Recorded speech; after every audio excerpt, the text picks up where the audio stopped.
The Weird Circle. In this cave by the restless sea, we are met to call from out of the past stories, strange and weird. Bellkeeper, toll the bell, so that all may know we are gathered again in the Weird Circle.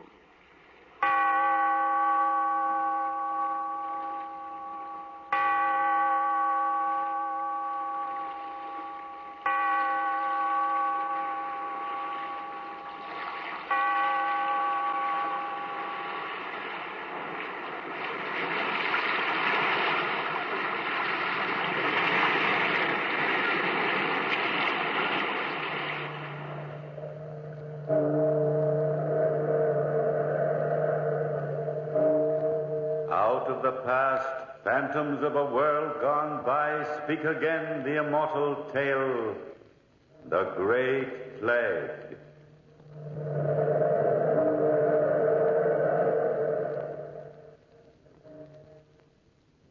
My name's C. Farrow, and as I've often said, I'm willing to learn. Learn to do anything, as long as I can earn me enough to keep a roof over me head and food in me stomach. It was at lunchtime yesterday that I first came to this blasted town of Newport in Monmouthshire and took myself to the nearest inn to see about a bite for the inner man. I stood at the doorway looking in, and who do I see but me old friend and pal, Grigsby, the greatest thief whatever lived. Yes, it was Grigsby, looking as if he'd never slept on a London bench in his life, eating as full and hearty a meal as I've ever seen. At the same time I sees him, he sees me, and he shouts, Farrow! Well. Grigsby, my boy, you're looking as well as the Prince of Wales. I'm fit. Yes, fit, Farrow. Fit for what? For whatever you got in that pig-like mind. Sit down, Farrow, sit down. I've been looking for a man like you. I want to meet a friend of mine. Bender, this is C. Farrow. Glad to meet you. Cheery sort of bloke. What? Oh, he ain't very cheery, but you get used to him. You have to. He's a friend of mine. Why not? Since you're asking the question, Mr. Bender, you're the one that must answer it, eh? Have you eaten lunch yet, Farrow? Lunch, is it now? Getting swank, huh? I haven't had a morsel in 3 days. Broke again, Farrow, eh? You'll never learn to make your way in this world. You ought to make some plans for yourself. I try, Grigsby. Honest, I do. Bender. Yep. Show this bloke how to pick a pocket, eh? Well, it's simple. Look at the table next to the bar. See the old man there? That's old Peter. He's the caretaker for the largest house in town. He always carries the keys to the silver closet and his money in his left-hand pocket. Why his left pocket? He's left-handed. Live and learn, Farrow. Live and learn. Now, all I have to do is walk by him, pass the time of day pleasant-like, pick his pocket, and we'll all have lunch money, and my friend Grigsby will have the silver closet keys. A very important item. Ooh, what if you get caught? Bender caught. Never. I taught him how to do it. Now, watch and learn, me boy. I'll make something out of you yet. I'm watching. Go ahead, Bender. Keep your eye on me. I'll be right back. See the way he walks across the room, just as if he doesn't care? Swaggering, swinging his shoulders like? Yes, I'm watching. He walks easy. Nah, look. He stops at the man's table, talks a while, smiling all the time. What's he saying? How should I know, Farrow? Don't matter what a man says. What matters is he's just saying it. Now, watch his hand there. Stealing into the left pocket there. Huh? He's got it. He has for a fact. Yeah, he's got the wallet. And the keys, too. Oh, it's quite a trick. Yes, quite a trick. And I taught it to him. If you want to learn something, Farrow, I told you before, stick to Grigsby and you make a mint of money. I got big plans for myself this night with old Peter's silver closet keys. Should I count you in? As I've said before, and I'm saying it again, I'm willing to learn. So I stuck with Grigsby and Bender. We left the inn in the late afternoon. Grigsby had big plans on his mind, it seems. He was walking fast down the village road toward the biggest house in the town. Me and Bender was walking behind.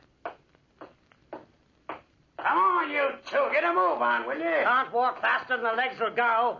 Having you two on my hands, I'll never get anything done tonight. Oh, I'm sorry, Grigsby, but I'm hurrying as best I can. What are you up to? Look at the end of the road there. That's the house ahead of us. You know who that house belongs to? How should I know? It belongs to the richest family in the old county. The family's out of town, I hear. That's right, Bender. Family's out of town. And the only person living there is old Peter and his young granddaughter, Evie. Imagine. Old Peter alone with a young child. Yes, imagine. An old man and a young girl without any protection. What are you thinking of, Grigsby? Oh, a simple plan, Fatto. I've been working on this plan for days. A plan to steal the silver. It's worth a fortune, and it's easier than taking candy from a baby. Now I see why you stole the keys. Well, there's the house. We have to wait around here till midnight. When midnight comes, I'll knock on the door, and old Peter will open it. And then Bender here clubs him over the head. And I goes in, gets the silver and the money, and we leave town. What about the child? That's where you come into the plan, Fatto. You're a little fellow. Good at crawling through windows. What do I do when I get through the window? Find the child and get her out of the way before she starts to shriek and holler. I ain't no child murderer, Grigsby. I ain't. I gotta teach you the hard way, Fatto, or you never learn at all. But Don't butt me, Fatto, or I'll cut your throat for you. I'll cut his throat for him. You heard him, Fatto. Bender's good at cutting throats.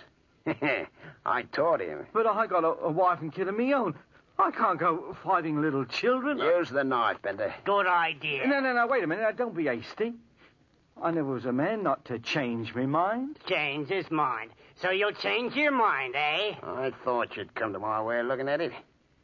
Yeah, look over there. Plain in the yard. It's the little girl herself, all alone. Now, if you're smart, Fatto, you'll take a word of advice. I don't think I need no advice right now. You might need it this evening when we start to work. Now, talk to the little girl for a while. Find out what room she lives in.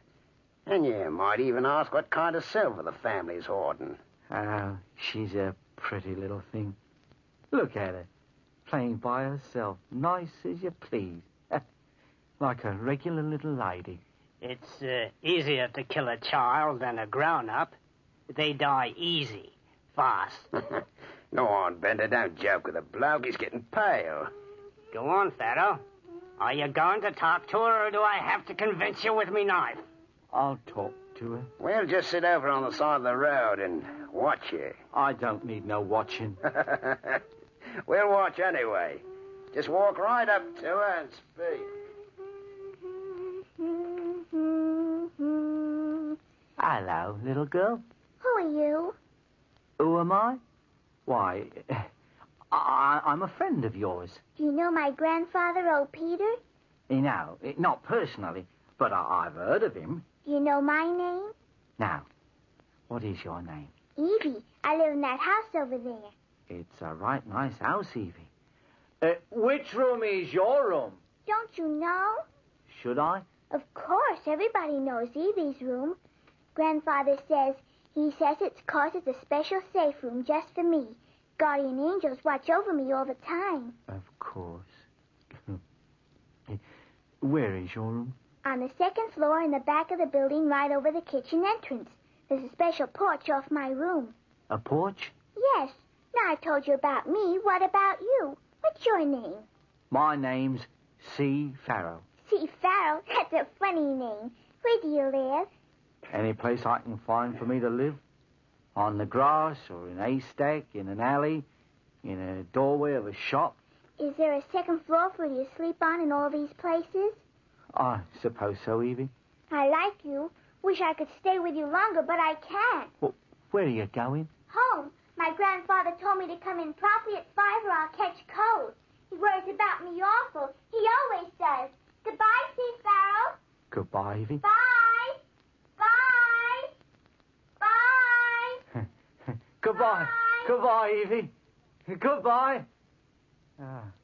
Pretty little girl she is. Nice work, Fado. Quite nice work. If I say so myself, I couldn't have done a better job. One would almost think the little girl liked you. One would, eh? Well, maybe she did. That don't make no difference now. We'll just take a look around the grounds and then wait. Hey, Bender? Wait till midnight. Stick around, fella. You're going to learn something tonight. Till midnight.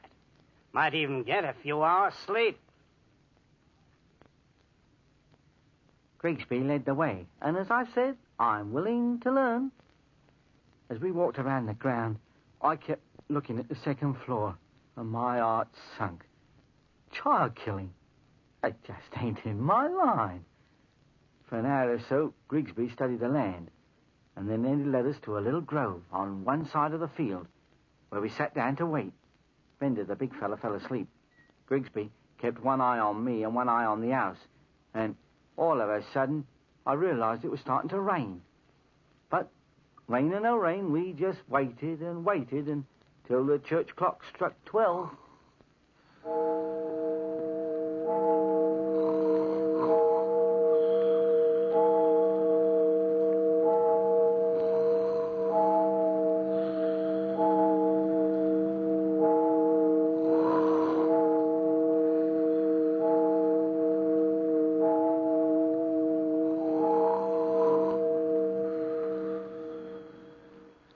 Bender was fast asleep when Grigsby said, Bender. Hey, Bender, wake up. It's midnight now. Midnight. So soon. Blast me if it ain't raining. It's been raining for hours. We ought to forget the old thing. We ain't forgetting nothing. Come on, Fado. Get on your feet and get a move on. I'm on my feet. Ready, Bender? I'm right behind you, Grigsby. Well, follow me, both of you. The ground is wet, Grigsby. Not a night to do this job.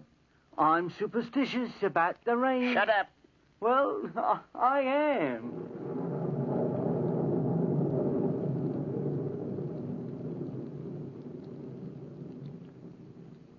Well, gentlemen, there's the house right ahead of us. Imagine everyone's sound asleep. Fado. Yes, Grigsby? We'll walk you to the back of the house and give you a boost up over the ledge of the kitchen porch. Yes, Grigsby. Go on. Get a move on. I'm moving. Shh, both of you. There's the porch. You think you can climb it, Fado? I don't know. Honest, I don't. You better now. Climb up on that ledge and stay there until you hear me pound on the front door. Then what? When I pound on that door, climb in that open window and take care of that kid. She won't feel nothing. Just one quick jab in the heart and she's dead. Here, Fado. Just as a special favor to you, I'll lend you my own knife. Well, go on, take it. Yes, all right, I will. Well, Fado, you ready? I'm as ready as I'll ever be, I suppose. Climb on me back and I'll give you a boost to the ledge. Now, don't forget, Fado, if that child ain't dead, you will be.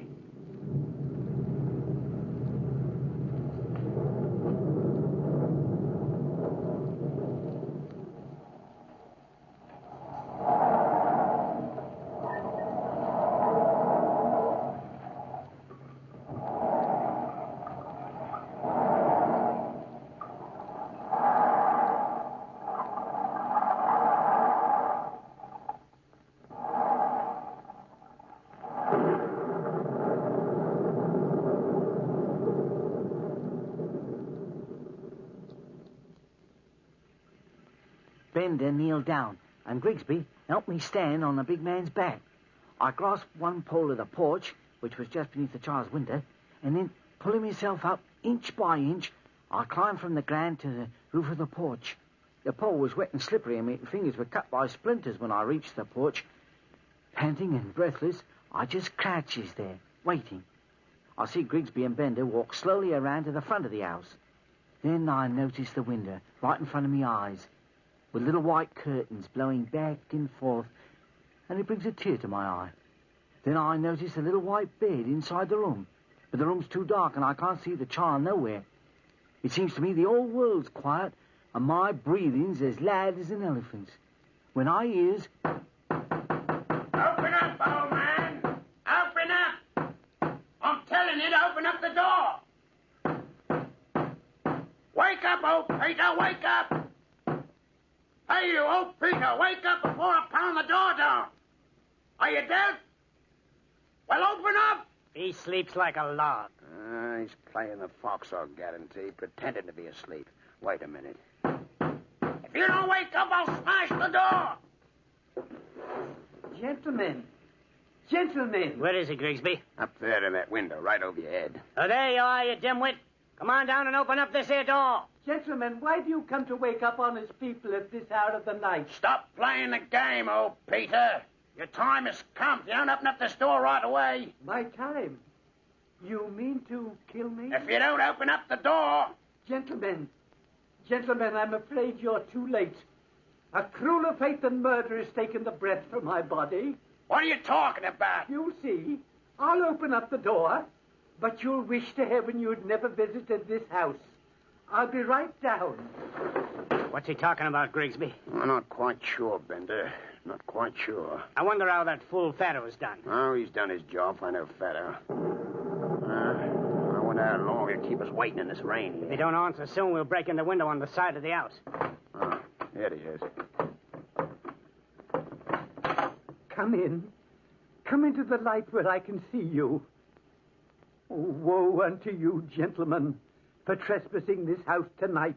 What are you talking about anyway? Look at my face, gentlemen. The black rings under my eyes, and the black splotches on my arms. Do you have any idea what that is?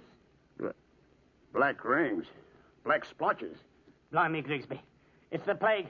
The Black Plague. Yes, the Black Plague. That's what it is. Late this afternoon, my little granddaughter came in from play. Within 4 hours, she was dead. Evie dead? Come in, gentlemen. Look. There she lies on the stairs. Grigsby, look. Look well, gentlemen, because within the half hour, I shall be lying by her side. Oh, the pain. Oh, the pain. It's the plague, Grigsby. I've seen them before. Run, gentlemen. Run to the tanning factory and breathe in the healing fumes of the tannery. The smell of the tan bark and the leather have curative powers. It's too late for me. But if you wish to spare yourself the horrible suffering of the plague, go. Go at once to the tannery and stay there as long as you can. Oh, the pain. My flesh. The pain. Oh, the pain. Help me, gentlemen. Help me. The pain. Don't touch me, Peter. Come on, Bender.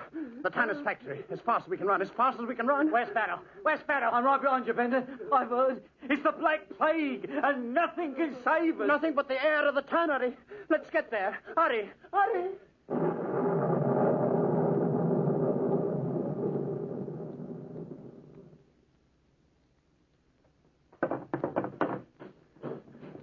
Bender. Aye.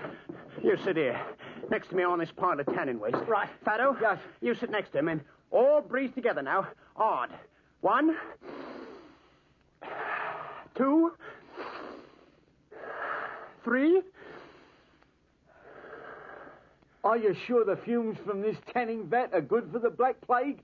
I've heard nothing can cure you once you've touched someone who's had it. Oh, I never touched Al Peter. Did you, Bender? Never once. Not even tapped him lightly on the shoulder. But I touched the child. You? Yes, and right after that, I touched Bender. Remember Bender? Then I must have it too. Look at me, Grigsby. How do I look? Not so well, as a fact. I don't feel well either. Not well at all. Your face does look sort of, wouldn't you say, bloated, Grigsby? I've got it. I've got the plague. That's what I've got. If Fato must have it too. But nobody touched me. Nobody, Bender. I'm still all right. You won't be for long, Grigsby. What are you talking about? I'm going to die. But you ain't going to live. You got us into this. I'll rub my hands on your face. That's what I'll do. Rub my hands on your face. No, you don't, you. Give me that knife, Fato. Here, Grigsby. Don't give it to him, Fato. I got it now. And if you come near me, Bender, you know what'll happen to you. What's the difference now? The plague or the knife makes no difference to me either way. Stay away from me. I won't stay away from you, Grigsby. My hands are covered with a disease, and it'll soon be on your face. You pig, you dog! I'll teach you! You'll teach me what? The knife! The knife! Don't you...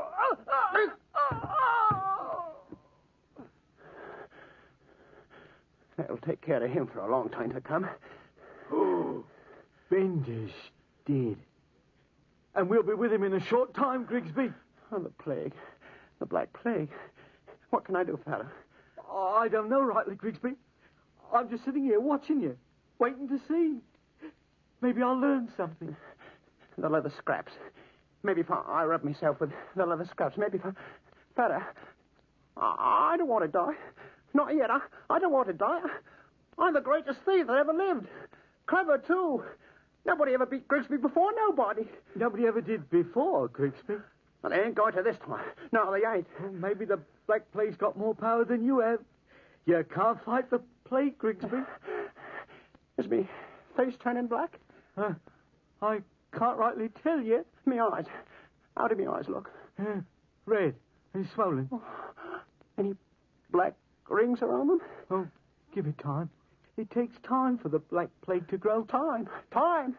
If you'll sit still, it won't be half as painful to die. Maybe if I breathe deeply. That won't do any good. What? Do I have to die? I guess you do. But don't worry. You'll have plenty of warning before you die. The pain will tell you. The screaming pain. The pain. The screaming pain. And then Grigsby collapsed, crying like he was a baby. I sat there for 1 whole hour, watching Grigsby. Bender was dead. As the time slowly passed and the night became morning, I noticed a group of men heading toward us. They were carrying guns, and I poked Grigsby in the ribs. Hi, Grigsby, somebody's coming. What's the difference now, fella? You'll find out. Hello over there. Hello. Mr. Grigsby. Mr. Grigsby. What's he want? I don't know. Ask him. I'm Mr. Grigsby. Oh, yes, Grigsby. And are you Mr. Farrow? That's what they call me. And the man with the knife in him is Mr. Bender, I presume. You'll have to take my word for it. You can't ask a dead man no questions. Gentlemen, in the name of the law, you're under arrest. Seize them, boys. Wait a minute. Arrested? For what? For what am I arrested? For what? For housebreaking and plotting against the life of a child. And now it's for murder. How do you know all these things? How do I know? He told me. Old Peter? Yes, I told him, Mr. Grigsby. You? You told him? I thought you were dead of the Black Plague. I know you did. I wanted you to think so. It took a lot of trouble painting on black spots with kitchen charcoal. Charcoal? Let me go. Let me go. I wouldn't try that, Mr. Grigsby. But little Evie, she was dead of the plague. I saw her myself lying on the steps, dead as can be. Evie was sound asleep in her own bed. You saw a dressmaker's dummy wrapped in cloth and smudged with charcoal lying on the steps. And I thought I was dying, that's what I thought. Bender thought he was dying, too. You, Fatto. You were the one who told us we had the plague. You did. You were the one who gave me the knife to kill Bender. I always told you, Grigsby, I'm willing to learn. You climbed through the window to kill the child, yes. You must have known. She wasn't dead. Yes, I knew she wasn't dead. She was lying in her bed, smiling at me as I came through the window. Smiling and laughing.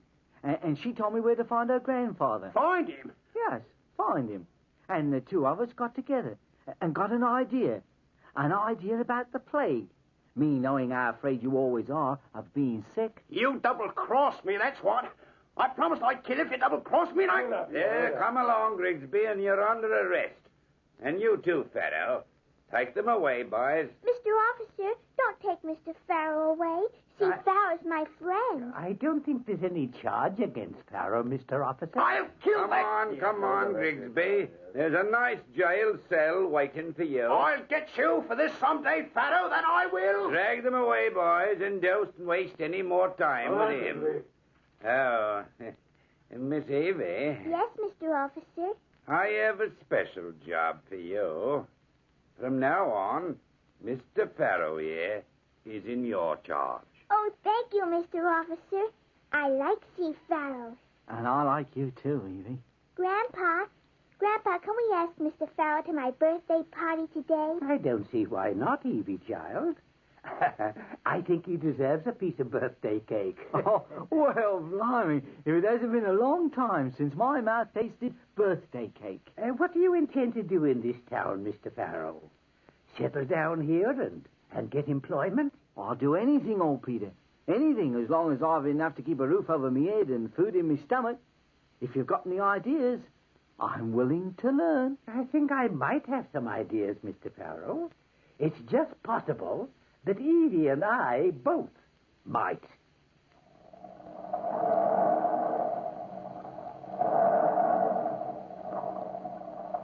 From the time-worn pages of the past, we have brought to you the immortal tale, The Great Plague.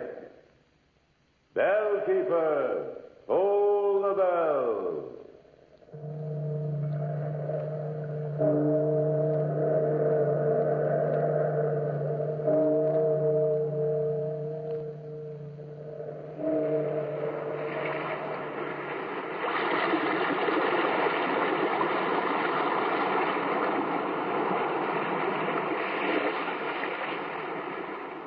From the time-worn pages of the past, we have heard another immortal tale in The Weird Circle.